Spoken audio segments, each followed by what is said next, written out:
दोस्तों इस वीडियो में मैं आपको बताऊंगा कि सैमसंग A30 मोबाइल का लाउड स्पीकर किस तरह तब्दील करेंगे। तो दोस्तों सबसे पहले इसका सिम ट्रे निकाल ले। सिम ट्रे निकालने के बाद इसका बैक कवर खोल ले। तो बैक कवर खोलने का तरीका आपको वीडियो के डिस्क्रिप्शन में लिंक मिल जाएगा, उस लिंक पर क्लिक करके वो वीडियो देख ले और बिल्कुल इस तरह इसका बैक कवर खोल ले। बैक कवर खोलने के बाद इसका फिंगर हटा दे। फिंगर हटाने के बाद इसका पेज खोल ले। तो दोस्तों इसके सारे पेज खोलने, एक भी पेज बाकी नहीं रहना चाहिए। पेज खोलने के बाद इसकी बैक बॉडी खोल ले। तो इसी सिम ट्रे वाली जगह पर नाखून या चिमटी वगैरह घुसा दे तो यहाँ से आपको रास्ता आसानी से मिल जाएगा और इसकी ये बैक बॉडी आसानी से खुल जाएगी।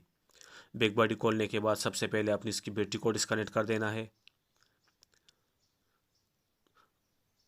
तो दोस्तों बैक बॉडी में आपका लाउड स्पीकर होता है, तो इसको थोड़ा सा गर्म कर दे कि ये आसानी से इससे निकल जाए।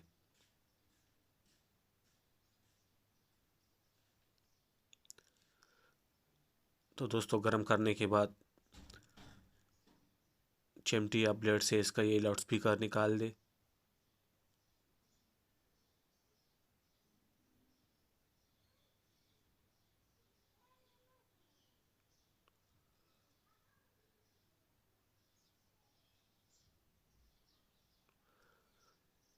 तो दोस्तों ये इसका लाउड स्पीकर है। अभी इसमें दूसरा नया लाउड स्पीकर लगा ले।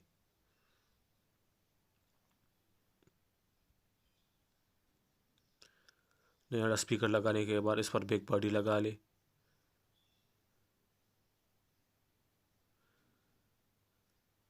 अगर ये गिरे तो इसके नीचे थोड़ा सा गम लगा ले हल्का सा, और इसमें ये लाउड स्पीकर लगा ले तो ये इसमें मजबूती से लग जाएगा, फिर गिरेगा नहीं।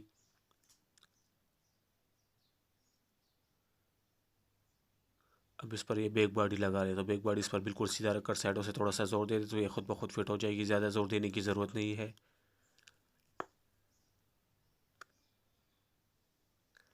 बैक बॉडी लगाने के बाद इस पर पेच लगा ले।